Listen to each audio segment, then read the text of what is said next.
The first impression of this slide is, wow, that's overwhelming. This thick, fat ass line. And of course I want to read what this is all about. Keep in mind that now you're talking to an investor who does not have any time. So it's super crucial that you really hook them. But yeah, in this case, I don't think you need that entire slide at all. So what you're looking at is raw, unscripted feedback on a startup slide deck. The startup is called Breeze and they are raising 400,000 euros with these slides. I'm a presentation and pitch coach. I do this kind of feedback sessions regularly, but what's not so regular is to get permission to publish like anything about it, because obviously there is a lot of confidential information on these slides. Now, that being said, Breeze founders are really cool people. They allowed me to share most of the footage that you too are now able to see and learn from. Investors are a very busy breed. They have very sophisticated bullshit radars and very short attention spans. If those slide decks don't excite them, entrepreneurs don't even get the chance to meet the investor.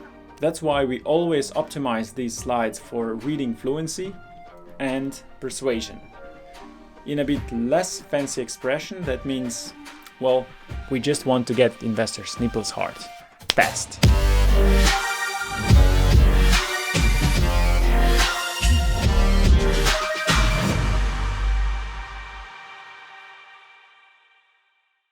Let's dive straight into the cover slide.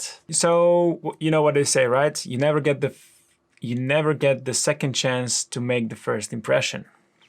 So your cover slide is your chance to make a first impression. I think it's very clean. It really sets expectations that the rest of your deck will probably be as professional as the cover slide. The background image is very tasteful. I like the fact that it's black and white. It makes it go more into the background. Subtitle of the deck, you're taking online dating offline again.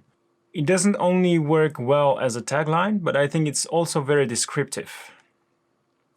You don't necessarily explain how you do it, but you do explain what's the value that the customer will get out of it. I think this is a very good, very efficient use of words. And the last thing that you have here are contact details, which is always great to include in a slide deck, mostly because people will probably open your slide deck multiple times. It's really cumbersome if they have to scroll through your deck to get to the last slide where they hopefully find your contact details. Now, what you could add perhaps is the CEO in brackets so that they know who exactly they will be talking to. By default, they will probably expect the CEO, but just to make sure, I think it's a nice thing to add. So there are two things that you may want to consider adding on this slide. And the first one is you actually have, later on we will see it, you actually have a slide titled, "We are not just another dating app, we are fundamentally different." And that tells me, well, you are probably aware that people,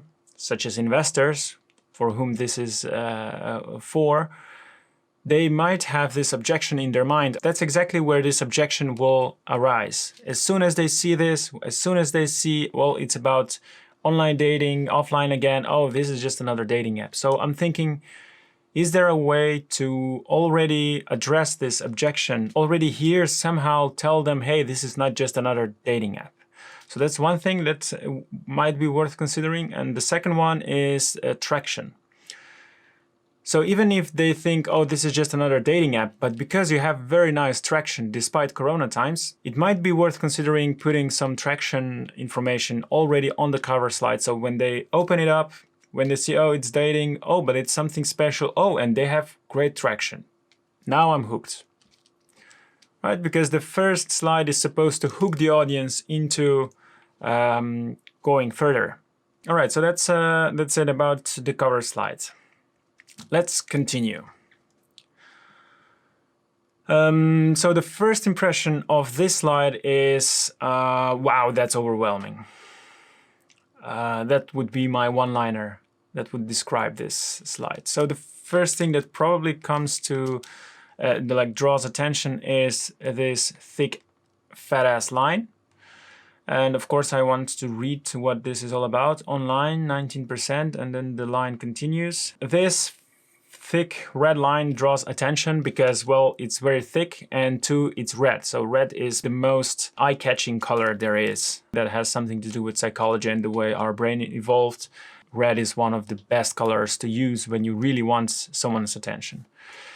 And you got mine, definitely. I jumped into reading the line before I even know what I'm looking at. So one of the reasons why it felt very overwhelming, and it still does, is that you have 4 axes, or so it seems. So you have an axis here, right? Friend, online.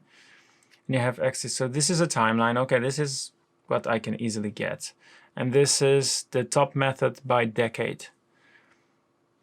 Okay, so you want to show us this transaction between, okay, it was always a friend who introduced you to the love of your life, but today, very surprisingly, you do that online. And here, okay, so this is for 60s and this is for today. Okay, so the key takeaway of all this mess is times have changed. People meet other people online now. I really think you don't need this mess to bring this thing across. And you see, I haven't even read the title yet. Online dating is the most popular way couples meet each other. Yeah, sure, duh. So I'm not sure if you need. Okay, I'm not sure if you need this entire slide, to be honest. Top 5 ways couple meet over. Yeah, I'm really not interested in top 5 ways. So you're kind of trying to give us a history lesson, which is a very nice to have, and perhaps in a different context that would be a really cool way to start a story. But keep in mind that now you're talking to an investor who does not have any time. And on top of that, they might think, oh, you're just another dating app. So it's super crucial that you really hook them into what you are actually doing and what's in it for them. Okay, let me show you something. You hear me talking about the audience, about anticipated pushback from their side. You hear me talking about what's in it for them. And I was just questioning if the hook of this slide deck really makes them think, oh wow, tell me more. If you need to prepare your own pitch or a presentation, you may want to check out the Pitch Blocks canvas. It helps you step into your audience's shoes first, and you then craft a storyline that's based on what that particular audience needs to hear to be convinced. You can always download the latest version at pitchblocks.com. It's completely free. You don't even need to leave your email address. And what's in it for them? And history lesson is probably not the best way to do so. So you also have some sources here, which is also nice. I always try to at least see where you got those from, and it looks like they are credible sources. But yeah, in this case, I don't think you need that entire slide at all. That would be my conclusion about this slide. To recap, here are the 7 takeaways. Number 1. Your cover slide is your chance to make the first impression, so make it count. Number 2, investors want to know if your startup is a good fit for them, so don't waste their time. Explain what you do straight away on the first or the very least second slide. Number 3, make it easy for people to get in touch with you. Include your contact details already on your cover slide. Takeaway number 4. If you anticipate objections that the reader might have as they read through your slides, make sure to address them straight away. Don't let them wander on their own.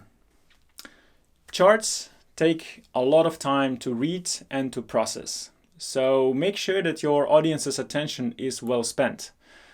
That means that oftentimes you can remove charts or highly simplify charts and simply explain what the point is. The audience can usually always go deep into the nitty-gritty of your data in a follow-up or a Q&A or an additional document that you're sending to them. Number 6, design is not about making things look pretty. Fonts, colors, line thicknesses composition, everything has its function, and whether you're aware of it or not. So make sure that it works for you, not against you. Speaking about design, great design is not when there's nothing left to add. Great design is when there's nothing left to take away. So kill your darlings. Make sure that you remove anything that is not super crucial, because by removing nice to haves, you create space for must haves to actually stand out. Before we wrap up, I have one question for you. In this video, have you learned something new? Yes? Well, please say it. There's a like button that you can smash. Otherwise, no one will ever find this video on this teeny tiny channel that just started with 24 subscribers. Presentation and pitching gods will forever be grateful for your contribution. What I'm doing now is I'm trying to highlight the key pieces of the problem that you are trying to address. And then I'll see if the hierarchy that you set out is the best one that you could use, or is there any cause and effect kind of thing that we could make it more into a story, not just this and that.